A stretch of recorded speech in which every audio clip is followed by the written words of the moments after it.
This was ours. We ruled this land. We owned the night. But man rose up against us. We were overthrown.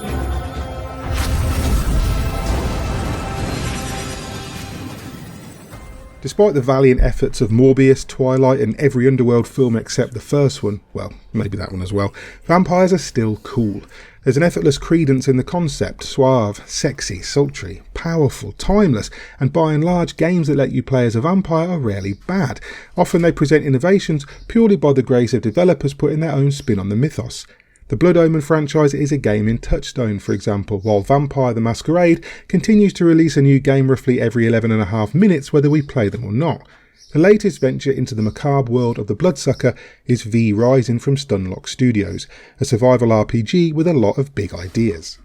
Casting you as a customisable neck nibbler, V Rising begins when you wake from centuries of sleep with a grumbling belly and a taste for the red stuff. The onus is on becoming as powerful as you can, either alone or in a clan of up to 4. You'll kill people, you'll turn into various animals, build a castle, tussle with vampire hunters and strip mine several hundred acres of verdant woodland to build that new armoire with matching end table you've had your eye on. The game enters its early access phase on May 17th, and from what I've played, I've a feeling it's going to turn some heads. It leans fully into the vampire mythos, eschewing the trappings of Christian dogma that latched onto the legends over the years and presenting your vampire as a veritable force of nature. It's an RPG without character levels, instead focusing on gear level and unlockable abilities that come from hunting what amounts to repeatable bosses. You can be killed but cannot die, and even burning away to a crisp in the sunlight will see you respawn at the nearest coffin to continue your reign of terror. Being a survival game first and foremost, you'll begin by killing skeletons to craft crude weapons and armour from bone. Then you'll progress through the standard gauntlet of leather, copper, iron and so on. No silver though, I imagine. No self-respecting vampire would keep silver in the house. Through the early hours you'll chop trees, break rocks, harvest gems and animal parts, reagents and materials. Right away you're told to pitch your castle somewhere, though half the battle is finding somewhere that isn't already someone else's summer home. You're never alone in V Rising. Even if you opt to pay a PvE server, other vampires will be there and you can group up with them if you choose to do so. If you find them sleeping, you can also drag them around, presumably so you can get them under shade if they logged off or got disconnected in an exposed area. You'll always be in the world even if you're offline, see, and logging out while you're anywhere but in your coffin means a persistent world can still mess with you. In a PvP server, it's every Drac for themselves and other players can attack you, destroy your castle or even take ownership of it completely. Think Ark Survival Evolved, only with no dinosaurs and 87 wolves to every human being. If you're heading into a PvP server, be prepared to fight a lot and be griefed a lot. This is a game designed for that, but the rewards in endgame are apparently more evenly distributed. Contrastingly, in PvE your focus is on surviving the world and hunting named NPCs whose special blood will bestow properties and knowledge upon you. Scarfing them down is like drinking textbooks and you'll receive new abilities and crafting recipes. Early on some of the crafting is frustrating though, when the game says you need a certain reagent to make a certain refinery, but the refinery in question is the only way to get that reagent. Instead you'll need to go kill humans and raid their settlements and hope that they drop what you need.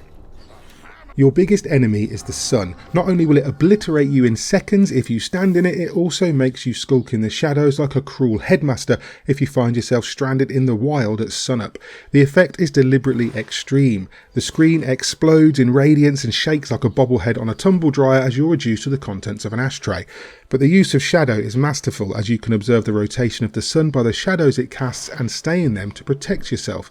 Heading back to your coffin on a bright morning, sticking to the shadows so your head doesn't explode like a uni student the morning after a gig presents its own challenge and feels not only immersive but cautionary.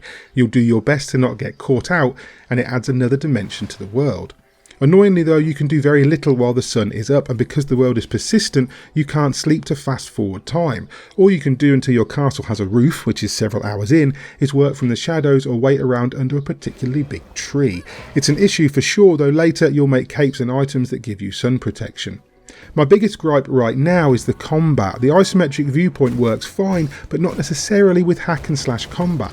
The reliance on the WASD system while using the mouse to turn your character makes combat feel awkward and clumsy to me. Controller support would be a major boost, or even a click to move setup more akin to Diablo. As it stands, there are too many keys to remember while you're being assailed from all angles by bandits, archers, thugs and monsters. Launching into V-Rising at this early stage shows a game with unbelievable promise. It's not hyperbole when I say that this game is all I want to play right now. It got its fangs into my neck without even needing to buy me dinner first, and I'm living all my legacy of Kain and Interview with the Vampire fantasies in one go. Skulking into villages at night using the shadows to stay concealed, pouncing on weakened foes and draining them of precious blood with which to heal or power your castle's magic is everything you could want in a vampire game. V-Rising could be the next big survival experience. Whether you want to play alone, with or against other players, this has you covered. Once you get the hang of the combat, you'll begin to feel more and more powerful, crafting a towering castle that will terrify any delivery driver to their very core.